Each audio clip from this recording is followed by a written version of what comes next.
Irish fairy tales are now available at irishfairytales.com. We create beautiful keepsake kids' costumes and enchanting tales to spark little ones' imagination. Each book is sprinkled with cúpla so that parents and children can learn a couple of words in Irish together, and don't worry, they're written phonetically for those that need it, like me. These are gorgeously illustrated books and each have a message of bravery and compassion, and you can choose from either the mermaid version or the dragon version, or if you've two little ones you can get both and the stories mirror each other. And once you've read the story together, your little one can dress up in their beautiful, wipe clean tale that are designed to be safe and sensory friendly, and off they go on their adventures. irishfairytales.com. Hello, I'm Stef McSherry and this is the Mum Mind podcast. Time for us to take time out and learn.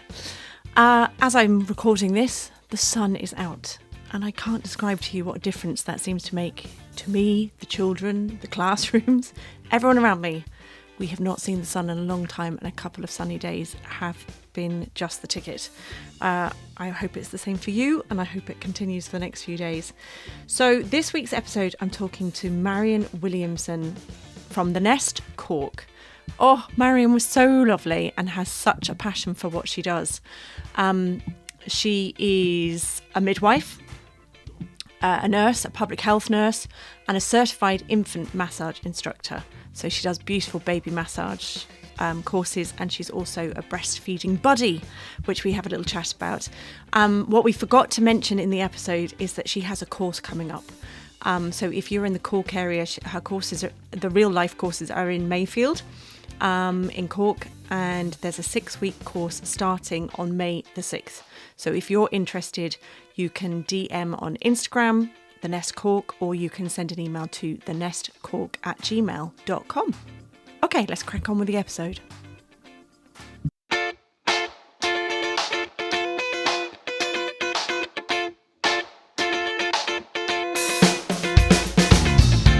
Welcome to the Mum Mind podcast. Marian, how are you? I'm good, Steph. How are you today? I know you're a bit nervous, but please don't be nervous because we're just having a chat and you were just about to say to me, and I stopped you from saying it because I want you to talk to everybody. So you are all about minding new mums, really. That's what you want to do with the work that you're doing at the moment. So tell me why you're so passionate about that. So recently I've set up my business, which is called The Nest Cork, currently operating in like Mayfield, Montanati, St. Luke area in Cork. And I suppose my main reason for doing this, my background is nursing, midwifery, and a public health nurse. And then I was a stay-at-home mom for a couple of years. And I suppose the concept of raising children has changed dramatically from our parents' time to now, that people are no longer living near their families, they don't have that community support. And when I had my children, my mum had already passed away, so I didn't have that support that a lot of people do have. And people may not have that for various reasons as well. And I suppose when I was expecting my first child, you go to your doctor's appointment, and on my file, she had written down public health nurse. And I asked her to take it off my chart. And she said, why? And I said, because they think I know what I'm doing. Oh. I went into it going like, please, all the training that I had a little impact on when I had my children. But by God, when I had them, the world changed completely for the better. But I was very fortunate that I had a fantastic public health nurse that encouraged me to go to baby massage in my area. And I went and I just connected with these wonderful, amazing women that are still in my life. And when our course finished, we had created such a bond ourselves with our babies and with each other that there's this wonderful man in the Glen called Bernard. He's the Health Action Zone worker. And he kind of saw us, and he said, do you want to keep meeting? And we said, we'd love to. And he said, well, I have a room, so you can keep going there. So That's so we did nice. that. Like, it was just, we still say, like, he absolutely saved us. And in fact, we were there one day, I think the group used to start around 10:30 and till 12 maybe. And one day, myself and one of the other girls were still there, and the boys were playing on the ground. They were probably about 9 or 10 months at that stage. And he knocked on the door and he said, have you any homes to go to? Are you And going we were like, home? oh, wait, it's only 12:30. Like, we still have a little bit of time. And he said, girls, it's 2:10. The clock had stopped. And we Oh, were still there chatting. So I suppose having the time at home with my lads and all of that made me think I need to do this. I need to support women and I need to support moms in particular. Um, so I went and trained as a baby massage instructor and set up my groups, and it's just amazing to see women come together, mind each other, support each other, and get that connection, that peer support, and that it's in a safe space. mm, And I when I had my children, I was living at home with my husband and my father as well. We were caring for him at the time. And Monday was always his day to go to the day centre. And he was in his 80s. So he'd go off to the day centre and I'd go to my baby massage group and my toddler group as it continued on. And that just, no matter how bad your night was, no matter how many times you were up feeding, come hail, rain or snow, we all made it. And it was, I mean, that feeling that I still have from when I walked in the door and somebody said, do you want a cup of tea? yeah. It was just the best thing ever.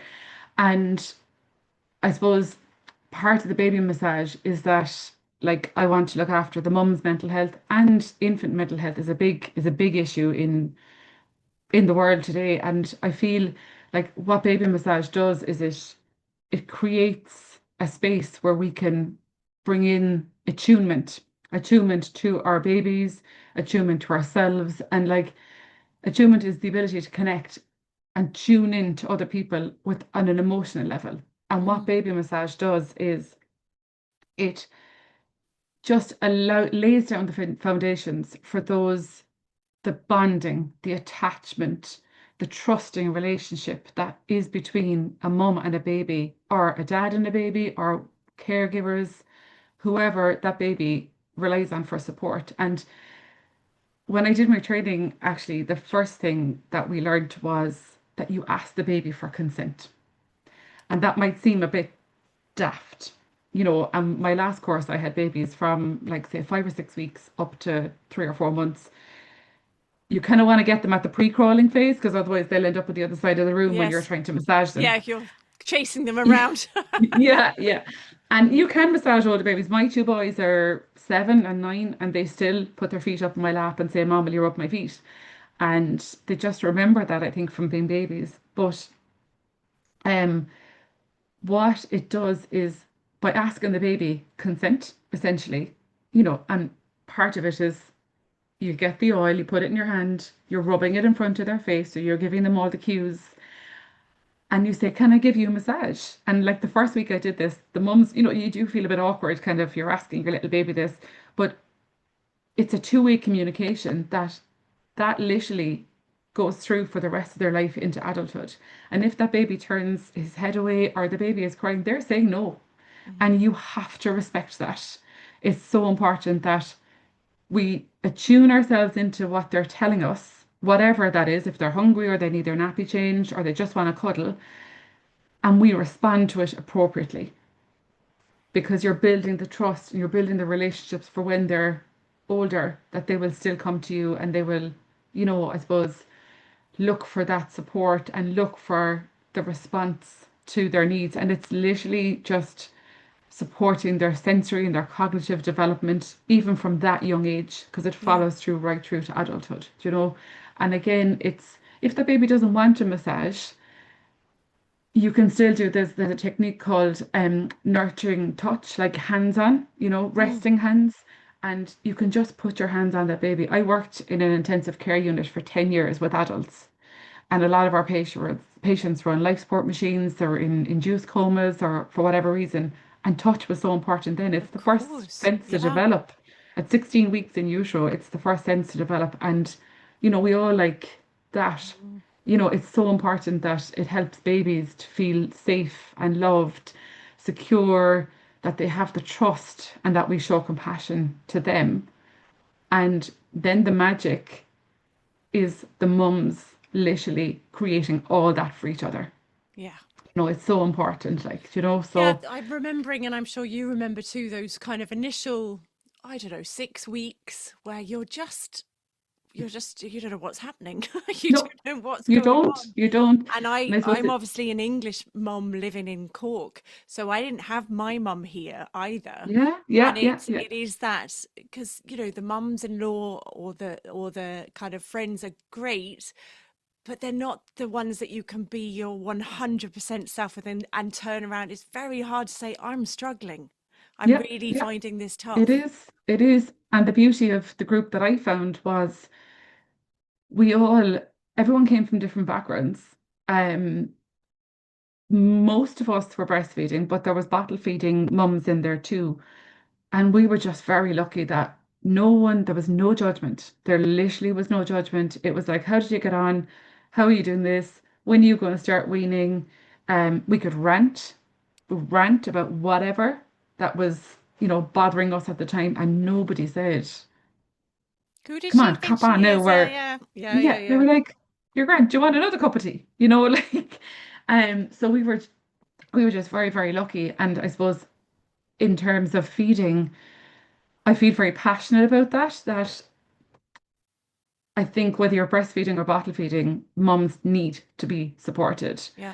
And I was the only person in my family that breastfed. My husband's sister had breastfed, and I had kind of seen her at that. And then my midwifery training. But, I suppose I had that desire that I wanted to try it.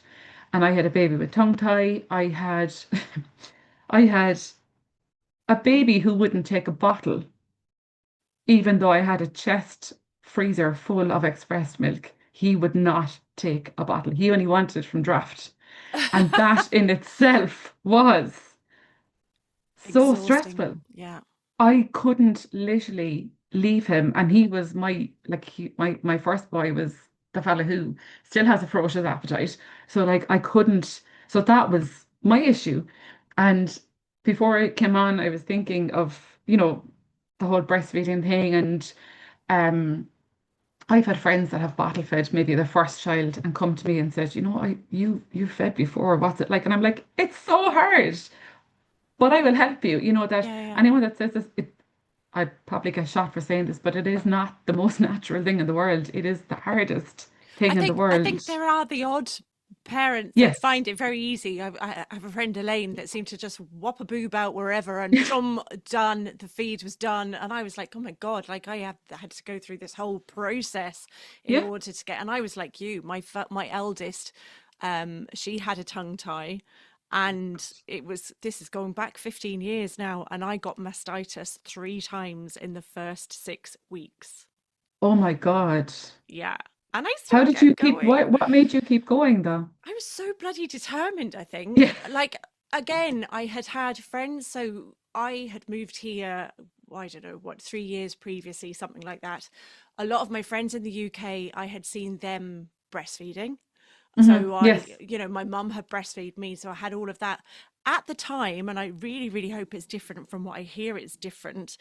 I have to say the hospital wasn't very pro breastfeeding. hmm It hmm was one or the other, and it's up to you which you do, but you're kind Yes. of on your own. And I had one awful experience because at the time we didn't know my daughter had a tongue tie, and because she was cluster feeding, obviously that night she spent most of the night awake. I was in bits, I was upset, I'd had a horrible birth, Oh and this no. God. midwife came in and took my daughter and said, this child is starving, I'm going to give her a bottle, Yeah. and Yeah. was marching out the room. And I had to hobble out of bed and go after her and Fair say, play to I you. don't want her to have a bottle. Yeah. Yeah. And there was Yeah. a beautiful midwife that came, kind of heard the commotion, came out into the corridor and said, what's going on? And I said, she's going to go and give her a bottle, and I really don't want her to have a Oh my bottle. God. And Well this done, you. midwife had breastfed twins. So she was like, oh no, we're not having that. You go back to bed. I'm going to go and get your baby. Yeah. And she came back to me. Of course, I was absolutely bawling. I was just there Of going, oh course you my were. God, what's God. going on? Just given birth as well, I like. know. And she just said, you're fine. You're not doing anything wrong. And she was the Yes. first person to go, come on, let's start Yes. again. Let's go. Hmm. Yeah. And it's just that one person to It say, is. It you're literally is fine. that one person to say you're fine, you Yeah. know. And I remember actually, my two are the youngest of the nieces and nephews on my side, and my nieces and nephews are probably like 5, 6, 7, 8, 9, 10, like when I had the lads. And I Hmm. remember my sister called up to the house one night, and I was at the stage where like stripping off to feed Yeah. him. And so I was inside in the bed and I was sitting on the bed and I was feeding him and she kind of opened the door because they were all excited to see the cousin. And she went, "Oh," and I said, "No, it's fine. Let them come in at this stage. Yeah. Yeah. You've Everybody had eaten seen food, everything. everything." I'm like, "I don't care. I don't care anymore." And they all sat around me on the bed. And these are all like 20 now coming up. Oh, Um, and they sat around me in the bed and they were like, look, they were like literally all the heads were in looking around going, "Where's the milk coming out of, you know?" And I said, "It's coming out of my nipple, you know?" And they were like, "Oh, okay, can we see it?" And I was there go, at this stage, like as I said, I didn't care, yeah. you know. And they were like, "Oh my God, that is so cool. Show us again, you know?" So then I literally squirted out and like, sorry if this is too much No. information, but like I was blessed. I had a baby with tongue tie who couldn't latch, but I had enough milk to feed the whole of the maternity hospital. I was very, very fortunate that way. And I know some people will really struggle with that. But so I squirted it and the milk came out and they broke their sides laughing. And they were like, "Marmar," they called me. And they were like, "Marmar, can you hit the wall? Hit the wall." So I'm there like doing this. And I swear to God, they But still isn't that laugh about that. amazing for them to Yeah, and see that? it's just letting them see that Yeah. this is a choice as well. And I had just done my public health nurse training shortly before I had the lads, and my two friends, let's say my little guy was maybe 2 weeks old, and I was like, "Lads, I'm in bits. My boobs are like, can you come and help me, please?" And the two of them called, and I remember one of them going, "Right, take off your bra. Give me a look at your boobs." And I was like, "Okay." And took it off, and she went, "Oh my God." And we still laugh about this. She was like, "Oh my God, do they always look like that?" So like I thankfully I hadn't mastitis or anything like that, but she was like, "Oh my God," like, but we laughed about it and they just lightened the load for me Yeah. because there wasn't that, "Okay, you're doing this wrong, you're doing this wrong." They were like, "Come on, Mara, you're actually grand. Come on, let's latch him and he's fine and look at him." And again, it can be different experiences. I had one guy that piled on the weight and another guy that was really, really slow putting on the weight. Mm, And they still actually have the same types of appetite, the two boys. yeah. But it's about, I was open to bottle feeding. I had formula in my house. Yeah. But like I said, I had that baby who wouldn't take a bottle. Yeah. So I think there's a lot of mums can, "Oh, she's doing this and, I don't, what are you doing that for?" And I did get a lot of criticism when I was breastfeeding from women my own age. Yeah. Going, "What are you doing that for?" Because it was new to them as well as it was new to me. And to be honest, my two biggest supporters, my husband obviously, and he was phenomenal. I would not have got through the early days only for him sitting with me and going, "Yeah, you're okay. You're grand. He's fine now. He's had that, that Yeah. just bit of encouragement."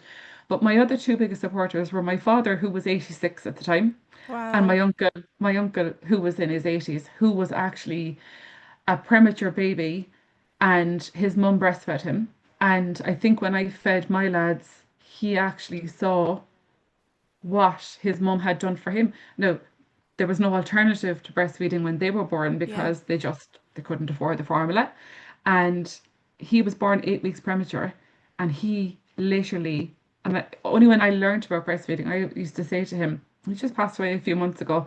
Um, I said, like, he was like, "This is amazing," like this. And he was also, might I add, a retired priest. So like he wouldn't have been Wow. around. He was in England a lot of his life too. But he wouldn't have been around women as Yeah. such. But he had worked on the missions in Africa, and like that breastfeeding was the norm there. So Of like I had no course. problem feeding in front of him. And those two men were my biggest supporters, my biggest cheerleaders. They were like, "You're doing great, girl," Yeah. And that's literally what mums need to hear. Yeah. no matter what their choices. Yes, exactly that. Why Like, stop the judgment. I am so passionate about supporting mums, whatever way that is. Mums need to be told they're doing a great job, and they are. Yeah. They really are. And I suppose just going back to the baby massage, that I found that that was kind of a nice space to come, that the baby benefits, the mum benefits, Yeah. and just that peer support. And I suppose myself, I can offer that professional evidence-based advice as well as the baby massage, Yeah. that comes with it as well. And as part of our training, we had to look at some research papers, and one of them was actually a study, a systematic review done on 8 different papers for it was done by public health nurse Orla Geary, we have the names, Grealish and Bright in 2023. And what they did was they looked at 8 different studies that had women with a diagnosis of postnatal depression, and they were assigned to the standard support group, which are phenomenal. And there was the other group of women were assigned with the diagnosis of postnatal depression were assigned to a group that had the standard support and baby massage.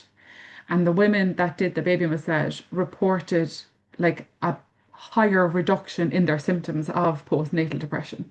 Well, So that's that in amazing. itself, Yeah. like the evidence is there to say that all of these things provide so many benefits. And because then you're promoting, like with infant mental health and maternal mental health, it actually benefits society as a whole then in the Mm. end, because it has a knock-on effect that if we lay down the foundations, if we build those strong attachments from an early age, then it's going to carry them through life, and it's going to reduce or impact the mental health problems as we get older as well. Well, and if you think about, even without postnatal depression, those early days when you're Yes, struggling, yeah. just that connection with your Mm, baby mm, in a mm. safe space, where you're not kind of stressing and you are concentrating just on your baby, Yeah. like you can see why that would release Mm. oxytocin and all the good Oh, stuff. They're just the it's power of the incredible. touch. You Mm. can really see that it makes sense. You mentioned before we came on about the breastfeeding buddies, which it sounds like an Yeah. amazing idea. Will you tell me about that? Yeah, so it was something that I saw when I had my children as well, and then I looked into training. So um it's a voluntary service that mums can do for other mums. Again, it's the peer support. So if um women are thinking about breastfeeding, they can actually hook up with a buddy. They have a website, there's a Facebook page, Instagram. They can hook up and say, I'm due a baby in August, and I would like to avail of this. It's completely free. They do a lot of their own fundraising for it. And I've had a few women that, I'll be contacted by the coordinator to say, all right, there's a lady actually near you. And generally, I've hooked up with them antenatally Yes. and said, look, I'm here. I can provide support. And that support might just be like WhatsApp. It might be a phone call. It might be I've called to people's houses with their permission, and we're trained then to support. Like I suppose my background benefits me in that, but you don't actually have to be. You just have to be a previous breastfeeding mum Yeah. who wants to support another mum, basically. And it's just literally having someone at the end of the phone to say, yeah, that's okay, or yeah, maybe look, I maybe you might need to contact the public health nurse, or you might need to contact your GP. And again, isn't And that lovely? Like to get that direct feedback. Because yes, again, if you don't have family members around that have breastfed, mm, a lot mm, of the times those people then turn around and say, "Well, I can't help you. I didn't breastfeed. yeah, I if you were bottle feeding, it'd be much easier." That kind of thing. yeah, Which it just adds to that kind of feeling mm. that you're doing it wrong. So Yeah, to have and I do somebody feel there, that a lot, like a lot of the support that people might say, would you not give them a bottle? I don't think it's coming from a bad place. I really don't think it yeah, is. I think it's just people, we do have very low breastfeeding rates in Ireland, and it's people just don't have the experience of it. yeah. Um, and I think it's so important. Like I spoke to a friend of mine this morning who breastfed her third baby. And, I was saying to her, what made you do it? And she said, look, whatever reason Oh, it, she she was, hadn't breastfed the previous two. no, Oh, no, wow. Go no. on. And I said, what was your main reason for doing it? She goes, I just didn't have the support.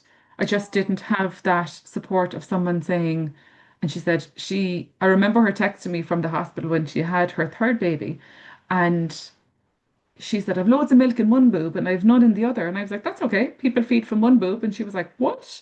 It's yeah. just building your knowledge, getting your understanding of it, and just, you know, I know the people that said to me, you're mad to be doing this. I know that they were looking out for me. Yes. I know that, they felt that I was putting that pressure on myself. But hands up, breastfeeding my children has been my biggest achievement in my whole life.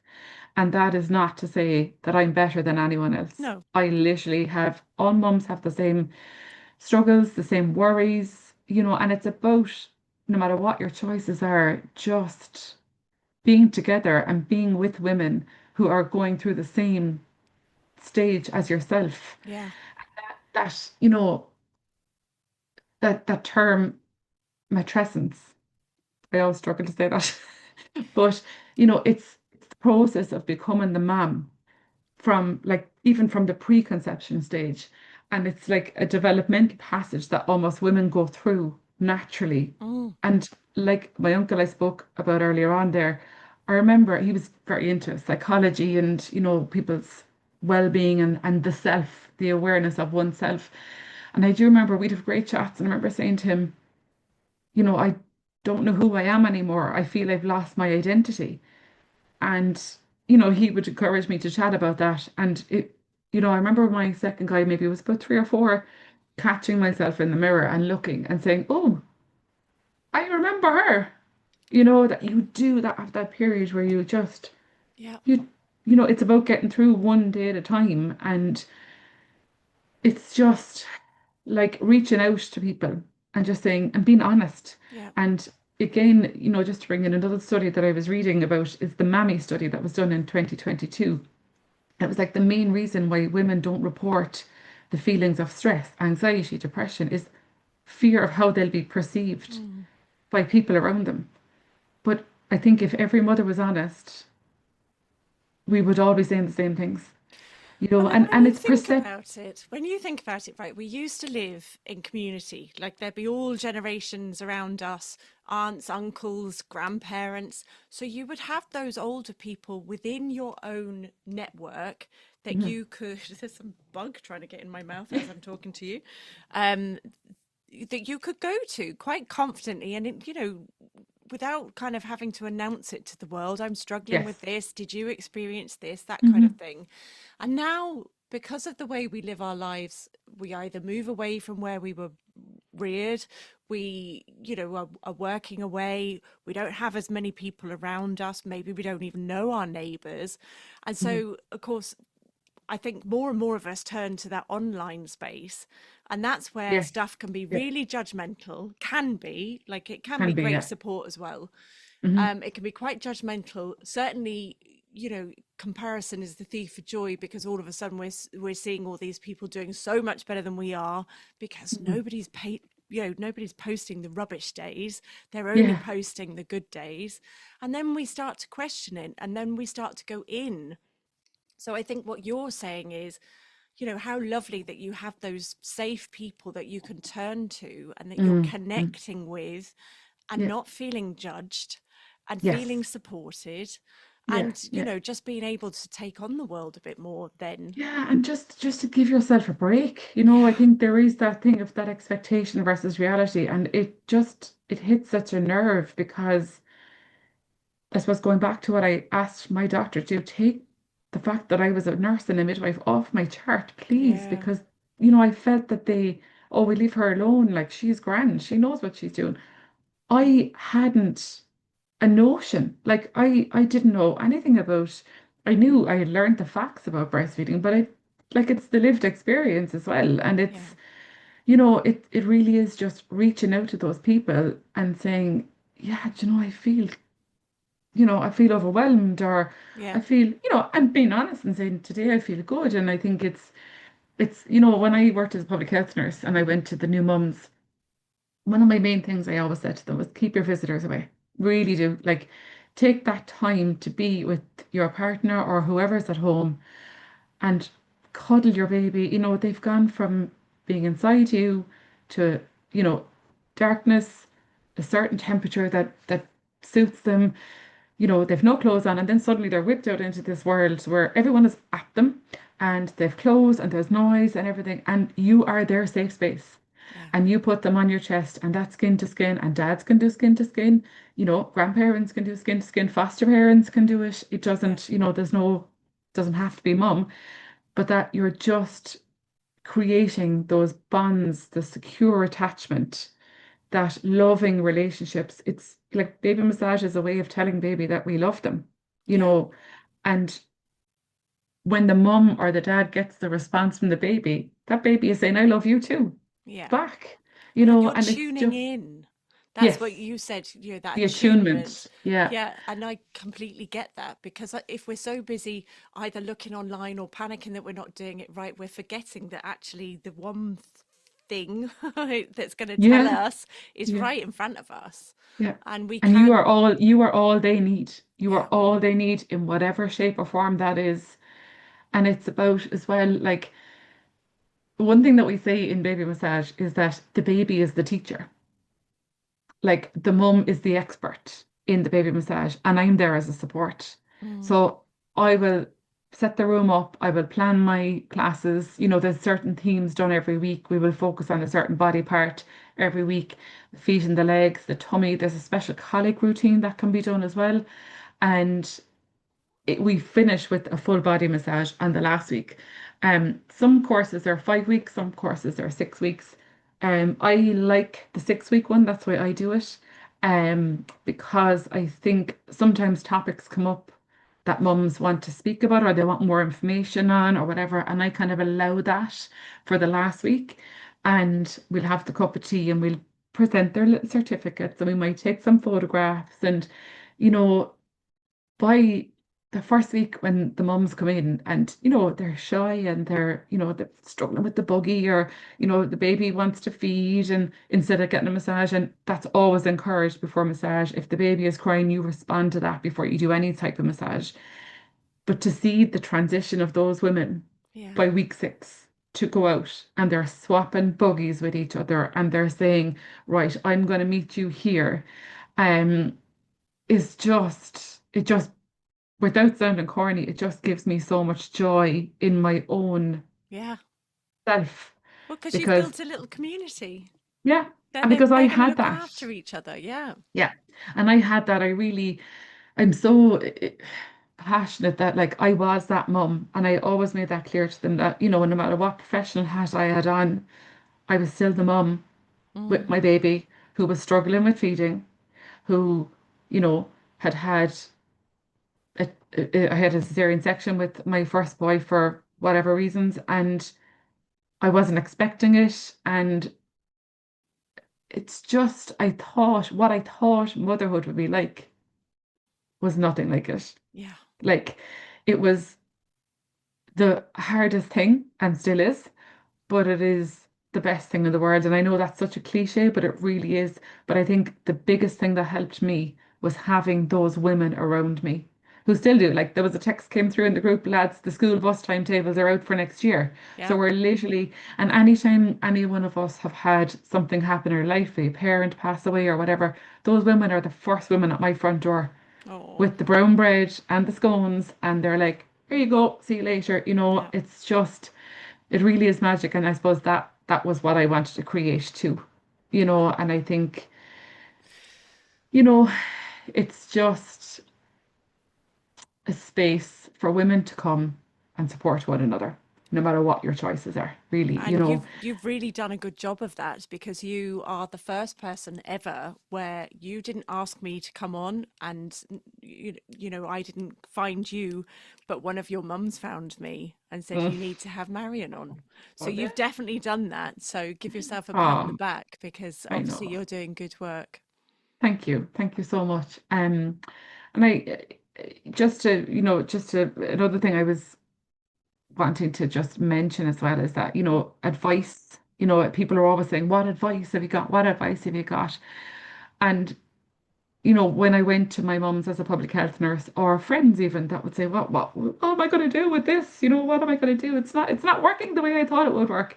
But like it took me really till my second child to realize the importance of actually self-care. And that is, I know it's a Mm, term that's thrown around, but when my first boy used to nap, I was batch cooking. I was, yeah. doing all these things. And when I had my second guy, I sat and had the cup of tea. Yeah. And it's about lowering the standards. It's about getting the rest. It's about making sure you're eating as well as you can. I always say yes to help, but be specific. Yes. Say, I need a dinner.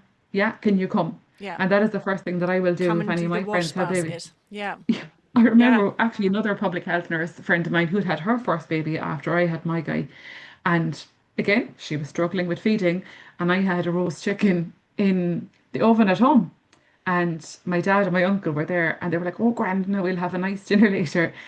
And my friend texted me going, Mar, please, can you call? I'm in a bits, or whatever. And I literally took the chicken, wrapped it in tin foil, and I went to her house. And the lads were like, where are you going with our dinner? And I was like, there is somebody who needs this. And Oh, stopped and got a loaf of bread and went and was like, yeah, right, again. And she was actually the girl who said to me, show me your boobs. So I was like, right, you show me your boobs now. And we'll work through this. So like you have to be specific with the help yeah. that you do want. I think that's So I good was like, life advice, full stop. I've got friends now that are absolutely. caring for parents, and you're like, what do I do? I need to help you. What do I do? Don't be Yes. afraid to say, I need a couple of dinners for the freezer. Yeah. Don't be Oh, afraid to food is say, always the answer. I yeah, think yeah, food is always the answer. yeah, Dinner or bread or whatever. If food, wine. you will never go wrong with giving food to somebody. Yeah. And reach out and get that feeding support. Yeah, Um, and just getting out for even 10 minutes. I used to just walk around the block going, right, I'll be back in 5 minutes. What if he needs feeding? I don't care. I'll be back in 10 minutes. yeah, Just putting on your shoes and just getting out for 10 minutes and find your group. I went to a couple of other groups, that I arrived and I hated the car. So going anywhere was like, mm, had to be essential. He'd scream in the car, he'd be crying, I'd be crying. And I remember going to somewhere at the other side of the city one time and arriving in sweating, crying, boobs leaking. leaking. Yeah, And I just didn't click with anyone there. So yeah, like, don't let that put people off as well. Try the next one. yeah, Go to everything, yeah, even if it's just down something down the library, like Happy Talk. A lot of speech and language therapists do that Happy Talk around here. They do it in Blackpool Library and they do it in Mayfield Library in town. And I used to go there and I'd meet other mums and you might just have a quick conversation with somebody. But it's just that little bit of connection in the day. yeah. And you And only need to click with one person, I that's think. all. That's If you all. find a buddy within that group, because I wasn't really a group person, but there were Yeah, a couple of things I did, and I just found one person, and it that's was all like, you need. that's all you need. Then Yeah, then there's yeah. somebody to have a cup of tea and a chat to and a And a walk with rant. and a rant. God, A the rant. There's power of the nothing rant. better than a good old rant. Where And can like, people find you and find out information about your beautiful baby massage classes? oh. So my page on Instagram is the Nest Cork. Yep, And there's posters around the place that has a little QR code that if people are living around the area, they can just scan that and it'll bring them straight to the page. And I'm brilliant. happy to answer any questions, if anyone wants to. The email address is on that. It's the nestcork@gmail.com. And Yep, anything at all, I love to help people. And even recently I had a girl inquire to see could dads come for her brother. And I said, yeah, of course you can. Like, there's yep, no problem at all. So just come, ask the questions. I'll answer them. If I can't help you, I'll try and put you in the right direction. But I suppose it really does make me kind of emotional when I think that I really just want to mind the mammies. And that is my holy ethos for setting this up and just support yep. and the importance of that bonding and attachment from an early age. There's no underestimating it, really. Yeah.